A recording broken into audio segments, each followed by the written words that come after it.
당신 어떻게 이럴 수가 있어? 장인 장모님 몰디브 여행 보내준 거, 매달 용돈 이체한 거. 우리 통장에서 나간 돈 전부 봤어. 당신도 알잖아요. 요즘 어디 이렇게 시부모랑 같이 사는 집이 있어요? 내가 참는 것도 있어요. 참는다고? 내가 뭘 참는데? 엄마한테 식사 한번 제대로 차려드린 적 있어? 엄마가 손주 봐주니까 너는 맨날 친구들이랑 카페 가고 쇼핑하고. 그게 참는 거야.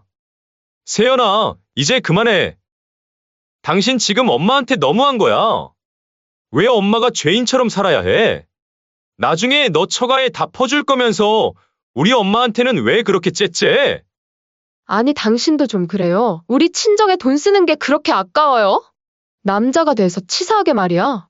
장인 장모님한테 돈 쓰는 게 아깝다는 게 아니라 우리 엄마가 여행 가고 싶다 하면 그 나이에 무슨 여행이냐며 정신 좀 차리라고 애기하면서 장인 장모님한테는 해외여행이며 심지어 매달 용돈까지 몰래 드렸잖아. 이러려고 당신이 돈 관리하겠다 한 거야. 이번 사연의 주인공은 수원에 사는 68살 강혜숙 씨입니다. 혜숙 씨는 오래된 아파트에서 조용히 노후를 보내고 있었습니다. 남편과 사별한 지 7년, 이 집은 두 사람이 평생 일하며 모은 결과물이었습니다. 아침마다 창가에 앉아 차를 마시는 것이 혜숙 씨의 일과였습니다. 가끔 동네 노인정에 나가 친구들과 시간을 보내곤 했죠. 혼자였지만 나름의 평화가 있었습니다. 엄마, 잠깐 애기 좀 할 수 있어요? 부탁 좀 드릴 게 있어서요. 어느 날 외아들 강준혁이 갑자기 찾아왔습니다. 아들은 근처에서 며느리 한세연, 손자 도윤이와 함께 전세살이를 하고 있었습니다. 평소에는 한 달에 한두 번 정도 혜숙 씨를 찾아오는 정도였습니다. 우리 집 리모델링 문제가 생겼어요. 두세 달만 어머니 집에 있어도 될까요? 아들의 말에 혜숙 씨는 망설임 없이 고개를 끄덕였습니다. 그래, 와라. 손주랑 같이 지내면 좋지. 일주일 후 아들 내외는 짐을 들고 들어왔습니다. 며느리 세연이는 처음엔 조심스럽게 행동했습니다. 어머니, 밥은 제가 할게요. 쉬세요. 며느리의 따뜻한 말에 혜숙 씨는 마음이 놓였습니다. 손자 도윤이는 할머니 집에 온다며 신이 난 모습이었습니다. 할머니, 나 여기서 자는 거야. 신난다. 도윤이의 천진난만한 모습에 혜숙 씨는 환하게 웃었습니다. 오랜만에 집안에 생기가 돌았죠. 처음 며칠은 며느리가 부엌을 차지하고 식사를 준비했습니다. 손주를 챙기고 청소기를 돌리는 모습이 부지런해 보였습니다. 혜숙 씨는 며느리의 모습을 흐뭇하게 바라봤습니다. 세연아, 고맙다. 덕분에 잘 쉬는구나. 아니에요, 어머니. 신세 지는데 이 정도는 당연하죠. 하지만 그것도 일주일 정도였습니다. 점점 며느리의 표정이 달라지기 시작했습니다. 일어나는 시간이 점점 늦어졌고 집안일에 손을 놓기 시작했습니다. 며칠이 지나자 살림은 모두 혜숙 씨 몫이 되었습니다. 아침에 일어나 도윤이 아침을 준비하고 점심 도시락을 싸고 어린이집에 데려다주는 일이 혜숙 씨의 일과가 되었습니다. 어머니, 도윤이 좀 어린이집에 데려다 주세요. 저는 오늘 너무 피곤해서. 며느리는 늦잠을 자고 일어나서는 이렇게 말했습니다. 혜숙 씨는 별말 없이 손자를 데리고 나갔습니다. 처음에는 어쩌다 한 번이라 생각했지만 이런 날이 계속되었습니다. 어머니, 도윤이 간식 좀 챙겨주실래요? 저는 좀 누워있을게요. 어머니, 도윤이 목욕 좀 시켜주세요. 제가 오늘 두통이 심해서. 혜숙 씨는 처음에는 며느리가 적응 기간이 필요한 것이라 생각했습니다. 하지만 며느리는 점점 더 혜숙 씨에게 모든 일을 맡기고 자신은 TV를 보거나 핸드폰만 들여다보며 시간을 보냈습니다. 세연아, 괜찮니? 요새 많이 피곤한 모양이구나. 네, 요즘 너무 피곤해요. 불면증 때문에 잠을 잘 못 자서. 혜숙 씨는 더 이상 묻지 않았습니다. 대신 도윤이를 더 열심히 챙겼습니다. 손자가 밝게 웃는 모습을 보는 것이 유일한 위안이었습니다. 아들은 아침 일찍 나가 밤늦게 들어왔습니다. 회사 일이 바쁘다며 주말에도 나갔습니다. 혜숙 씨는 며느리의 행동에 대해 아들에게 말하고 싶었지만 입을 열지 못했습니다. 아들이 바쁘게 일하는데 시어머니가 며느리 흉을 본다고 생각하면 어쩌지? 이런 생각에 혜숙 씨는 속으로만 삭혔습니다. 예전에는 며느리가 참 고왔습니다. 준혁 씨가 결혼한다고 했을 때 혜숙 씨는 세연 씨를 만나자마자 마음에 들었습니다. 말투도 상냥하고 예의도 바르고 정 많은 아이려니 생각했기 때문입니다. 하지만 지금 자신의 집에서 함께 사는 며느리는 정과 달랐습니다. 혜숙 씨의 집에 와서는 완전히 딴 사람이 된 것 같았죠. 한 달이 지나도록 아들 내외는 생활비 한 푼 내지 않았습니다. 식료품비는 2배로 늘었고 수도세와 전기세도 크게 올랐습니다. 혜숙 씨는 연금으로 살고 있었기에 경제적 부담이 컸습니다. 엄마 죄송해요. 저희가 생활비라도 좀 보태드려야 하는데. 돈 관리를 세연이가 하고 있어서요. 이렇게 말하는 아들을 보며 겨우 몇 달인데 좀만 더 참아야지 하는 마음에 일단 아무 말도 하지 않았죠. 하지만 고생한다는 말 한마디 없는 며느리를 보며 혜숙 씨의 마음 한구석이 점점 바스러지기 시작했습니다. 좋은 시어머니가 되고 싶었던 마음, 며느리를 아끼려 했던 마음이 서서히 식어갔습니다. 아이고, 오늘은 허리가 너무 아파서 저녁상은 너가 좀 차려줄 수 있니? 아, 저 조금 바쁜데. 많이 아프세요? 어제 도윤이랑 놀아주다 조금 삐끗한 것 같구나. 조심 좀 하시지. 알겠어요. 오늘은 그럼 제가 할게요. 하지만 그날 저녁 며느리가 차린 저녁상은 배달 음식이었습니다. 맛있게 드세요, 어머니. 며느리는 아무렇지 않게 말했습니다. 혜숙 씨는 뭐라고 말해야 할지 몰랐습니다. 그냥 묵묵히 밥을 먹었습니다. 어느새 약속한 2달이 넘어가고 있었습니다. 하지만 아들네 가족이 나갈 기미는 보이지 않았습니다. 오히려 점점 더 이 집의 자리를 잡아가는 듯 했습니다. 혜숙 씨의 방은 점점 좁아졌습니다. 아들 내외의 물건들이 집안 곳곳을 차지해 갔습니다. 거실에는 도윤이의 장난감이 널브러져 있었고 부엌에는 며느리가 사온 물건들이 가득했습니다. 혜숙 씨는 점점 이 집에서 손님이 되어가는 기분이었습니다. 자신의 집에서 자신이 마련한 공간에서 구석으로 밀려나고 있었습니다. 그렇게 벌써 3개월이 지났지만 여전히 아들 내외와 함께 살고 있었죠. 리모델링이 생각보다 오래 걸려 미안해하는 아들의 말에 혜숙 씨는 별말 없이 고개를 끄덕였습니다. 하지만 며느리와의 관계는 점점 불편해져 갔습니다. 장마가 시작된 어느 저녁, 혜숙 씨는 오랜만에 가족이 모인 저녁 식사 자리에서 조심스레 말을 꺼냈습니다. 평소에는 말이 없었던 혜숙 씨였지만 오늘은 용기를 내었습니다. 나도 죽기 전에 해외나 한 번 더 나가보면 좋겠다. 얼마나 좋니? 푸른 바다에 한 번도 가본 적이 없어. 그 말을 들은 며느리가 젓가락을 들다 말고 피식 웃었습니다. 어머니, 아직 도윤이도 어린데 여행이 급한가요? 저는 솔직히 시댁에서 집도 못 사주셨으면 여행 갈 돈 모아서 자식들 집이라도 해주고 죽겠어요. 아들이 멍하니 숟가락을 멈추고 있다가 엄마를 힐끔 보며 조심스럽게 말했습니다. 여보, 무슨 말을 그렇게 해? 우리 집도 전세금 엄마가 해주신 거잖아. 전세랑 매매랑 같아? 당신도 복 받은 줄 알아? 요즘 집도 안 해주는 남자한테 시집 오는 여자가 어딨어? 장인어른도 집 사주신 건 아니잖아. 아들은 어머니를 향해 미안한 듯 눈길을 보냈습니다.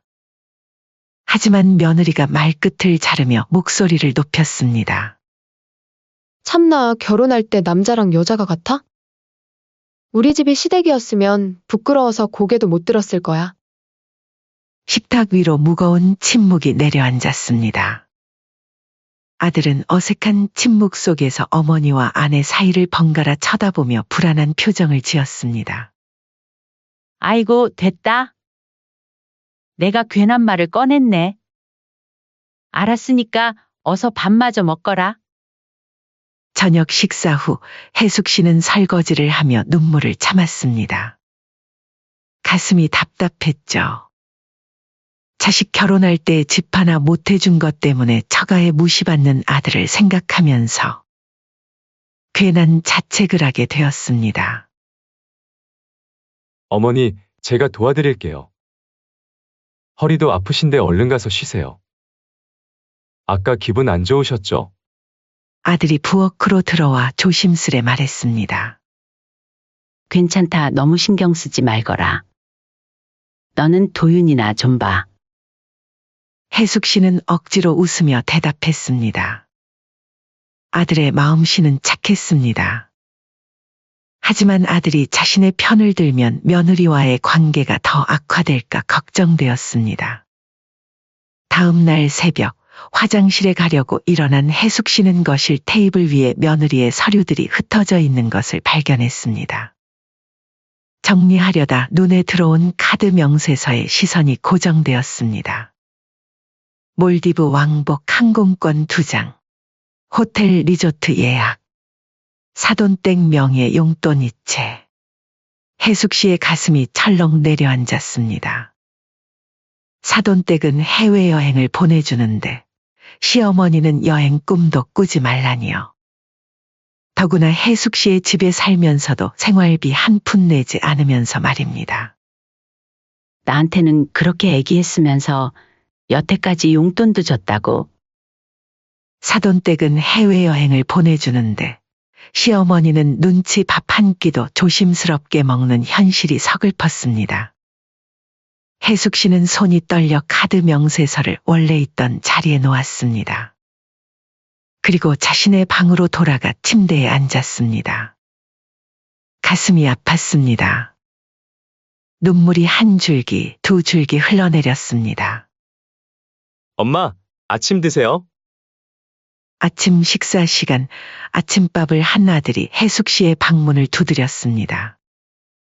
혜숙 씨는 얼른 눈물을 닦고 대답했습니다.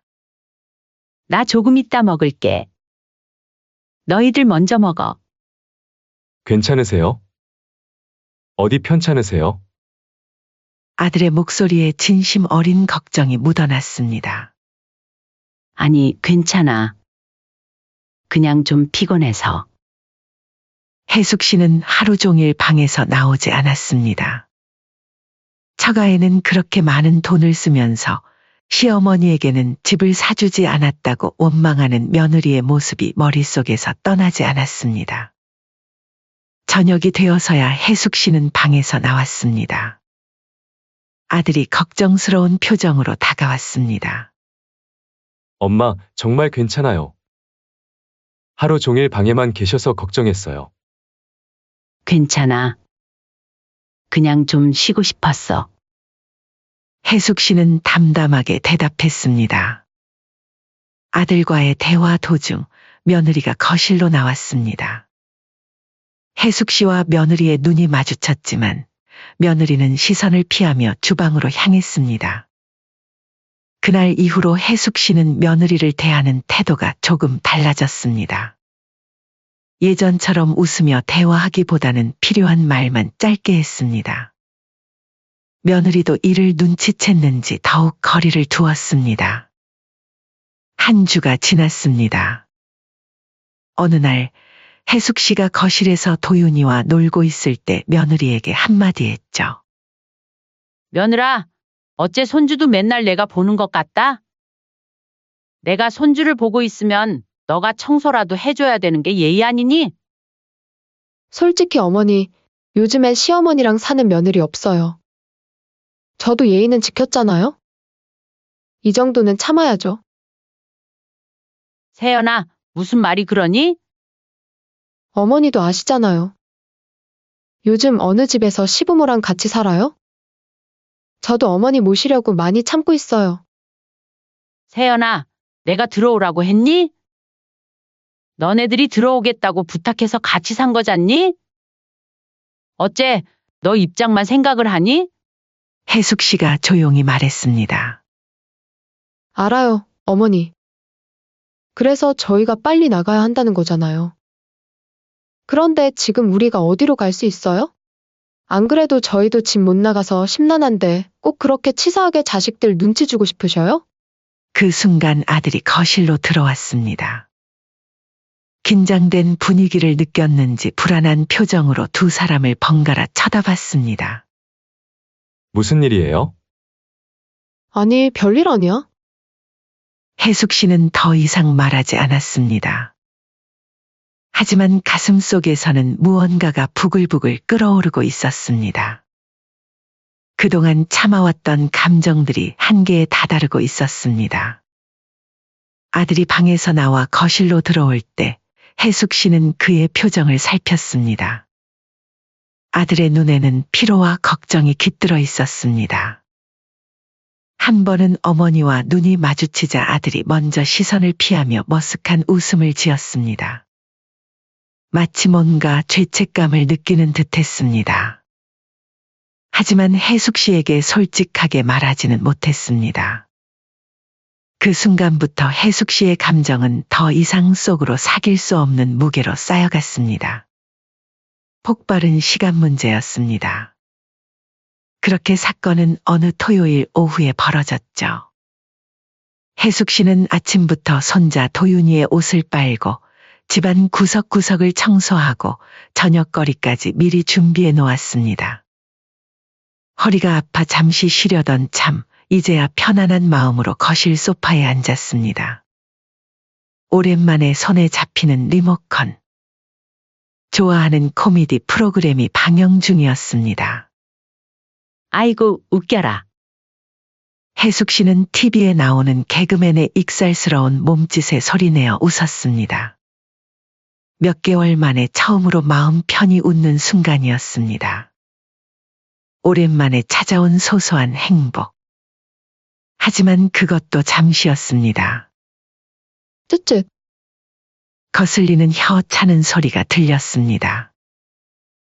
며느리가 방에서 나와 거실로 들어서고 있었습니다. 혜숙 씨의 웃음소리가 거슬렸는지 며느리의 얼굴에는 짜증이 가득했습니다. 어머니, 조금만 조심해 주시면 안 될까요? TV 볼 시간 있으면 도윤이나 좀 봐주세요. 그리고 같이 사는데 눈치 좀 봐주세요. 혜숙 씨의 웃음이 순간 얼어붙었습니다. 손에 들고 있던 리모컨을 천천히 내려놓았습니다. 그래. 나도 그동안 많이 참았다. 밥 해주고 빨래 해주고 손주 키워주고도 사람 대접 못 받고 내 친정은 해외 보내면서 나보고는 집 못 사줬으니 미안해 하란다. 그동안 내가 눈치 본 거 모르겠니? 혜숙 씨의 말 한마디 한마디가 화살처럼 며느리의 가슴에 꽂혔습니다. 며느리의 얼굴이 붉어졌습니다. 당황한 표정이었습니다. 어머니, 제가 언제? 그 순간 현관문이 열리는 소리가 들렸습니다. 아들이 일찍 퇴근해 돌아온 것입니다. 아들은 거실의 팽팽한 분위기를 즉시 감지했습니다.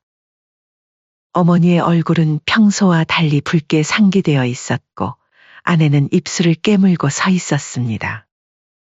무슨 일이에요? 아들이 조심스레 물었습니다. 며느리는 아들을 똑바로 쳐다봤습니다. 여보, 어머니가 나 낮잠 자고 있는데 TV를 크게 틀어놓고 계셔서 소리 좀 줄여달라 했더니 나를 쥐잡듯이 잡으려 하시네? 엄마 정말 그러셨어요. 내 아내가 TV 볼 시간 있으면 도윤이나 좀 보고 있으라고 했다. 아들의 표정이 순간 굳었습니다. 그리고 며느리를 향해 고개를 돌렸습니다. 세연아, 정말 그런 말을 했어? 며느리는 발끝만 바라보며 대답했습니다. 그게 내가 낮잠 자는데 TV 소리가 시끄러워서 같이 사는데 눈치 좀 서로 보자 한 거지. 아들의 목소리가 높아졌습니다. 여기 엄마 집이야. 우리가 잠시 신세 지는 거지. 어떻게 그런 말을 해? 아니, 당신이 왜 화를 내요? 며느리도 이제 목소리를 높였습니다. 나는 그냥 혼자 놀고 있는 도윤이 생각해서 한 말인데. 당신도 알잖아요. 요즘 어디 이렇게 시부모랑 같이 사는 집이 있어요? 내가 참는 것도 있다고요. 아들이 냉소적으로 웃었습니다. 참는다고? 내가 뭘 참는데? 엄마한테 식사 한번 제대로 차려드린 적 있어? 도윤이 엄마가 봐주니까 너는 맨날 친구들이랑 카페 가고 쇼핑하고. 그게 참는 거야? 며느리의 얼굴이 창백해졌습니다. 그동안 아들이 자신의 행동을 모두 지켜보고 있었던 걸 몰랐던 것 같았습니다. 세연아, 이제 그만해. 당신 지금 엄마한테 너무한 거야. 아들의 목소리가 단호했습니다. 왜 엄마가 죄인처럼 살아야 해? 나중에 너 처가에 다 퍼줄 거면서 우리 엄마한테는 왜 그렇게 째째? 며느리의 눈이 커졌습니다. 그리고 당황한 표정으로 물었습니다. 무슨 소리예요? 아들이 주머니에서 접힌 종이를 꺼냈습니다. 그것은 카드 명세서였습니다. 이거 봤어? 장인 장모님 몰디브 여행 보내준 거, 매달 용돈 이체한 거. 우리 통장에서 나간 돈 전부 봤어? 아들의 눈에는 분노와 배신감이 가득했습니다. 혜숙 씨는 그제서야 깨달았습니다. 며느리가 사돈네에 보낸 돈을 아들이 몰랐다는 것을. 경제권을 며느리에게 넘긴 아들은 잘 모르고 있었죠. 그건 아버지가 아프셔서. 며느리의 변명에 아들은 고개를 저었습니다. 거짓말 좀 그만해. 지난주에 통화할 때 장인어른 골프 친다고 하셨잖아. 몸 건강하시다고. 며느리는 할 말을 잃은 듯 했습니다. 그러다 갑자기 반격했습니다. 당신 장인 장모님 아니야? 그 돈이 그렇게 아까워? 그리고 내가 살림 다 하고 있잖아. 아들의 표정이 더욱 분노로 일그러졌습니다. 살림? 무슨 살림? 엄마가 다 하고 계신 거 아니야? 내가 한 게 뭐야? 도윤이 어린이집 픽업도 엄마가 하시고 밥도 엄마가 차려주시고. 너는 도대체 뭘 했어? 그리고 장인 장모님한테 돈 쓰는 게 아깝다는 게 아니야. 우리 엄마한테는 그렇게 인색하면서 처가랑 시댁을 차별하는 게 기분 나쁘다는 거지. 혜숙 씨는 이런 아들의 모습을 처음 봤습니다. 차별은 무슨? 집도 못 해준 능력 없는 집안 결혼해준 거면 대우 많이 해드린 거지? 아들이 테이블을 내리쳤습니다. 탕! 소리와 함께 거실이 흔들렸습니다. 됐어. 나 못하겠다. 세연아, 우리 이혼하자. 그 말에 거실이 쥐 죽은 듯 조용해졌습니다. 며느리의 얼굴에서 핏기가 싹 가셨습니다. 너는 엄마도 무시하고 나도 무시해. 이 결혼 난 더 못 견디겠어. 그동안 우리 아들 도윤이 봐서 많이 참았어. 아들의 선언은 폭탄과도 같았습니다. 해숙 씨도 이렇게까지 될 줄은 몰랐습니다. 하지만 묘하게도 깊은 마음 한구석은 가벼워지는 느낌이었습니다. 그동안 쌓였던 억울함, 서러움이 한순간에 날아가는 듯 했습니다. 당신? 미쳤어? 이혼이라니 도윤이는 어떡하고? 며느리가 울음을 터뜨렸습니다. 도윤이는 내가 키울게. 친권도 양육권도 내가 다 가져갈 거야. 너는 처가에 가서 살아. 아들의 말에 며느리는 망연자실한 표정이었습니다. 그리고 울면서 방으로 뛰어들어갔습니다. 방문이 쾅 닫히는 소리가 집안에 울렸습니다. 아들은 거실에 홀로 서 있는 해숙 씨를 바라봤습니다. 그리고 조용히 다가와 해숙 씨를 안았습니다. 엄마, 미안해요. 그동안 다 알면서도 말 못했어요. 제가 너무 약했어요. 시간이 지나면서 점점 더 괜찮아질 거라 생각했는데 제 착각이었나 봐요. 잘 해보고 싶었던 건데 괜히 엄마한테 상처만 준 것 같네요. 괜찮아, 아들아. 이제 다 털어놨으니 다 괜찮아질 거야. 해숙 씨는 그렇게 말하고 아들의 머리를 쓰다듬었습니다. 마치 어릴 적 아들을 달래주던 것처럼요. 엄마, 이제부터는 제가 엄마 편들게요. 제가 다 책임질게요. 아들의 결연한 목소리에 해숙 씨는 미소를 지었습니다. 그동안 쌓였던 분노와 서러움이 해소되는 순간이었습니다. 며느리의 방에서는 흐느끼는 소리가 들렸지만 해숙 씨와 아들은 이제 그 소리가 더 이상 자신들을 옥죄지 않는다는 것을 알았습니다. 창밖으로 비가 그치고 있었습니다. 어둡던 하늘의 노을이 지기 시작했습니다. 새로운 날이 시작되는 조짐이었습니다. 그렇게 이혼을 통보받은 후 며느리는 그날 밤 짐을 싸서 친정으로 돌아갔습니다. 도윤이는 해숙 씨의 방에서 잠들어 있었기에 며느리는 아들에게 잔뜩 화가 난 목소리로 속삭였습니다. 내일 변호사 만나서 상의할 거야. 위자료 많이 받아낼 거니까 각오하는 게 좋을 거야. 아들은 차갑게 대답했습니다. 어디 한번 해봐. 내가 우리 엄마한테 어떻게 했는지 법정에서 다 밝혀질 텐데. 며느리는 그 말에 흠칫했지만 강한 척 고개를 치켜들고 집을 나갔습니다. 해숙 씨는 창문으로 며느리가 택시에 오르는 모습을 지켜봤습니다. 그런데 묘하게도 마음이 무겁지 않았습니다. 오히려 오랜 짐을 내려놓은 듯한 해방감이 느껴졌습니다. 다음 날 아침, 해숙 씨는 일찍 일어나 여느 때처럼 아침 식사를 준비했습니다. 하지만 오늘은 무언가 달랐습니다. 예전처럼 눈치를 보며 조용히 움직이지 않아도 되었습니다.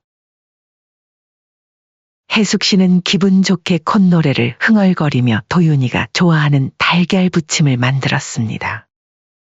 할머니요, 엄마는요? 아침을 먹으며 도윤이가 물었습니다. 해숙 씨와 아들은 순간 눈빛을 교환했습니다. 엄마는 잠시 외할머니 집에 가셨어. 곧 만날 수 있을 거야. 아들이 부드럽게 대답했습니다. 도윤이에게 갑작스러운 충격을 주고 싶지 않았기 때문입니다. 며칠 후 아들은 변호사를 만나고 돌아왔습니다. 그의 표정은 밝았습니다. 엄마, 생각보다 잘 될 것 같아요. 세연이 처가에 돈 보낸 거, 제가 모르게 한 것들이 다 증거로 남아 있어요. 그리고 변호사가 엄마한테 위자료를 요구할 수도 있대요. 정신적 피해를 입혔으니까. 해숙 씨는 고개를 끄덕였습니다. 아들이 드디어 강하게 나서는 모습이 대견했습니다. 한 달이 지났습니다. 해숙 씨는 창가에 앉아 따뜻한 차를 마시고 있었습니다. 오랜만에 찾아온 평화로운 시간이었습니다. 그때 전화벨이 울렸습니다. 어머니, 며느리의 목소리였습니다. 전화기 너머로 들리는 그녀의 목소리는 예전과 달리 기가 죽어 있었습니다. 왜 전화했니? 혜숙 씨는 담담하게 물었습니다.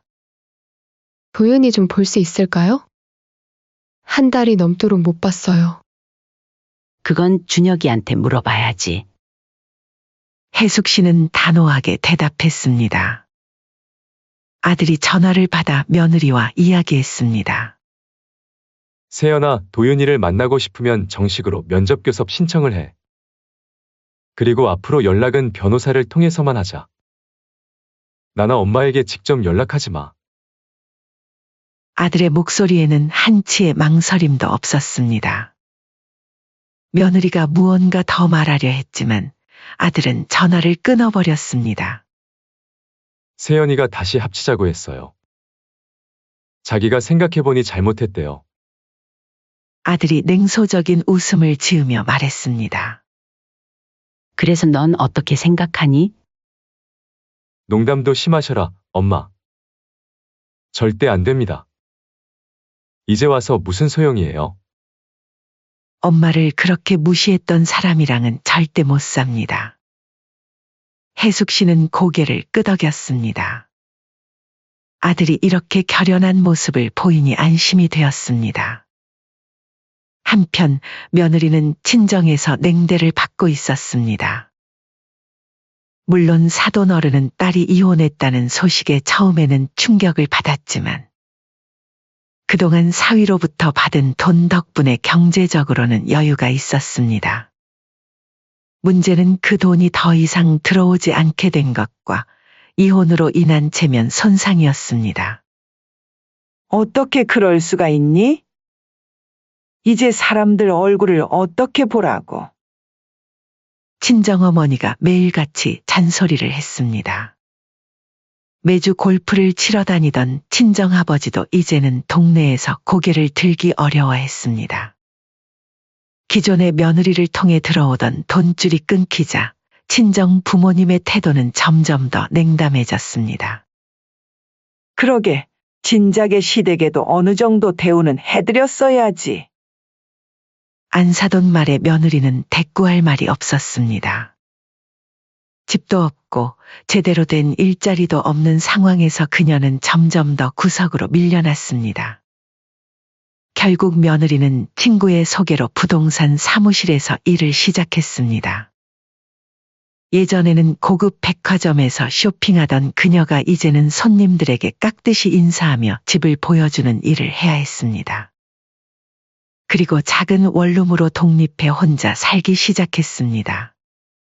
세연아, 요새는 어때? 힘들지? 친구가 카페에서 만나 물었습니다. 그냥 그래. 도윤이가 너무 보고 싶어. 며느리의 눈에는 눈물이 고였습니다. 그제야 그녀는 자신이 얼마나 어리석었는지 깨닫고 있었습니다. 하지만 때는 이미 늦었습니다. 여름이 되었습니다. 혜숙 씨, 아들 그리고 도윤이는 하와이행 비행기에 몸을 실었습니다. 창밖으로 보이는 구름이 마치 솜사탕 같았습니다. 혜숙 씨의 입가에 미소가 번졌습니다. 그동안의 서러움과 한이 모두 사라지고 이제는 진정한 자신의 삶을 살 수 있다는 기쁨이 가득했습니다. 아들과 손자가 옆에 있어 더없이 행복했습니다. 하와이의 와이키키 해변에서 혜숙 씨는 처음으로 푸른 바다를 보았습니다. 그 광활한 바다 앞에서 혜숙 씨는 두 팔을 벌리고 깊이 숨을 들이마셨습니다. 엄마, 사진 찍어드릴게요. 아들이 카메라를 들고 미소 지었습니다. 도윤이는 할머니 옆에서 포즈를 취했습니다. 그 순간이 SNS에 올라갔고 며느리는 작은 원룸에서 그 사진을 보며 한참을 울었습니다. 자신이 그토록 무시하던 시어머니가 이제 자신보다 더 행복해 보였기 때문입니다. 자신의 가족을 소중히 여겼어야 했다는 후회가 너무 늦게 찾아왔습니다. 수원의 아파트에서는 새 생활이 시작되었습니다. 혜숙 씨는 여행에서 돌아온 후 더욱 활기찬 일상을 보냈습니다. 동네 요가 교실에도 등록하고 오랫동안 미뤄두었던 독서 모임도 다시 시작했습니다. 엄마, 저 이번에 승진했어요. 어느 날 아들이 기쁜 소식을 들고 왔습니다. 예전에는 경제권을 아내에게 맡기고 일에만 몰두했던 아들이었지만 이제는 모든 면에서 더 책임감 있게 변했습니다. 축하해, 아들. 정말 자랑스럽다. 혜숙 씨는 아들의 머리를 쓰다듬었습니다. 이제는 모든 것이 제자리를 찾아간 것 같았습니다. 저녁 식사 후 혜숙 씨는 거실에서 마음껏 TV를 보며 크게 웃을 수 있었습니다. 더 이상 시끄럽다. 는 핀잔을 들을 일도 눈치를 볼 필요도 없었습니다. 혜숙 씨는 볼륨을 평소보다 조금 더 크게 틀었습니다. 그 소리는 마치 자유의 선언과도 같았습니다. 엄마, 이거 받으세요. 어느 날 아들이 거실에 들어오며 꽃다발을 내밀었습니다. 오늘은 혜숙 씨의 생일이었습니다.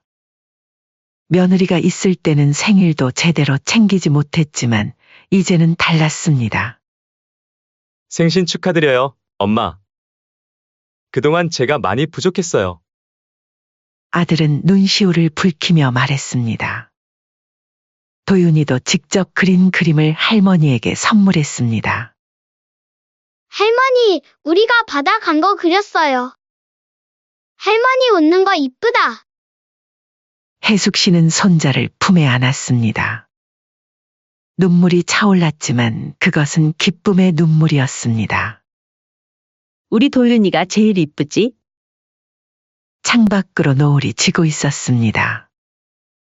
바다처럼 붉게 물든 하늘이 창문 가득 펼쳐졌습니다. 혜숙 씨는 그 노을을 바라보며 생각했습니다. 여보, 이제 나 정말 행복해요. 그동안의 참음이 헛되지 않았어요. 이제는 진짜 내 삶을 살고 있어요. 문득 예전에 밥상머리에서 여행 얘기를 꺼냈다가 며느리에게 핀잔을 들었던 일이 떠올랐습니다. 그때의 서러움이 지금의 행복으로 바뀌었다는 사실에 미소를 지었습니다. 이제 혜숙 씨의 인생에 진정한 봄이 찾아온 것입니다.